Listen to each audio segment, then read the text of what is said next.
ملګرو د چچینیا نوم به تاسو اوریدلی ملګرو نن د یوکرین او د رشیا د جنگ د وجنه یو پیر بیا د دې ځای نوم زیری بیس دی. چچینیا ته تاسو نیم ملک ویلی شئ، یعنی دا چچینیا ملک آزاد خو دی خو بیا هم د څه شرطونو سره دا د رشیا حصه ده. د دې لپاره خو دې ته چچن ریپبلیک اف رشین ویلی کیږي. د دې ملک لیډر هیډ اف سټیټ دی رمضان کادیرو. د دې ځای نېشنل ژبه رشین او چچن ده. د چچینیا کیپټل کروزنی ښار دی. د دې ایریا 17300 سکوير کیلومتر ده او آبادی تقریبا 14 لاک ده، په کم کې چې 95% خلک مسلمانان دي. د چچینیا بارډر د جارجیا ملک سره میلاویږي. ملګرو نن به موږ په ډیټیل سره د دې ریجن په اړه کې خبره کوو او د دې سره د تړلي معلوماتو نه وزن خبرو. د دې لپاره ویډیو تر اخره پورې خامخا وګورئ. ملګرو په 1991 کې چې کله سوویت یونین مات شو نو د سوویت یونین حصہ دا ریجن دا په دوه حصو کې تقسیم شوی ده. په دې کې یو جوړ شو چچن ریپبلیک. بیا په 1994 کې رشیا په دې حمله وکړه. د دې ځای خلک د خایس سره سره بادر هم منل کیږي او دوی د رشین آرمي خه مقابله وکړه تر دې پورې چې هغوی په واپس تلو باندې مجبور کړو. خو رشیا په دوباره باندې په دې حمله وکړه او په دې پیر رشیا په دې قبضه لګوله. د دې ځای خلک هار منلو ته تیار نه وو، ځکه خو رشیا دا یو سپیشل ریجن ډیکلیئر کو او دا تقریبا آزاد کو. خو دا اوس د رشیا حصہ ځکه ده تاسو اوس دې ته نیم آزاد ملک ویلی شئ او اوس خو د رشیا سره د دې ښه صحیح رشتې جوړې شوي دي. ولې چې د دې ځای لیډر رمضان کادیرو د پوتین خاص سړی دی. کادیرو په 2005 کې د چچینیا پرایم منسٹر جوړ کړی و او په 2007 کې هغه د دې ځای پریزیډنټ کو.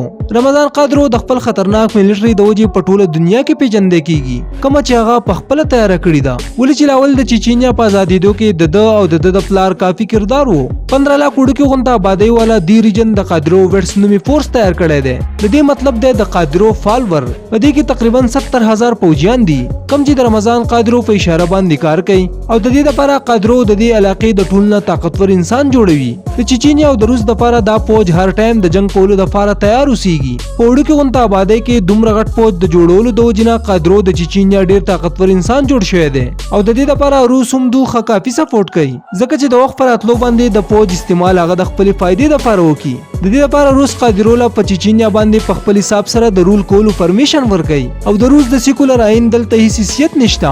ولې چې رمضان قادرو سیکولر انسان نه دی.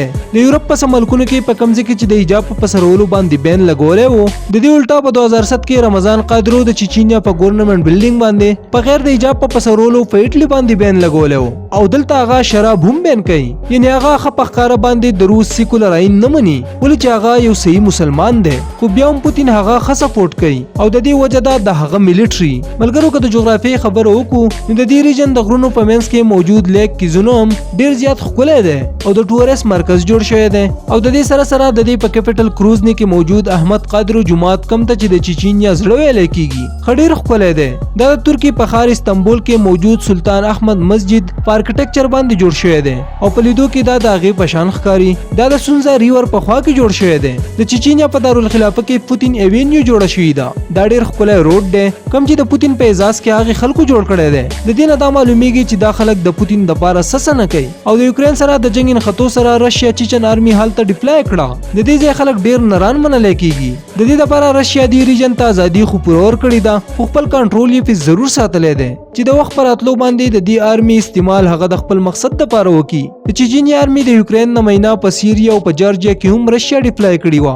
ملګرو د نن دپاره بس صرف دومره. امید لرم چې دا ویډیو بس تاسو خوښه شوې وي. که ستاسو جواب وي نو ویډیو خامخا لایک کړئ او د خپلو ملګرو سره شیر هم کړئ او مزید داسې د نورو ویډیوګانو کتلو لپاره دا چینل خامخا سبسکرایب کړئ. جزاک الله.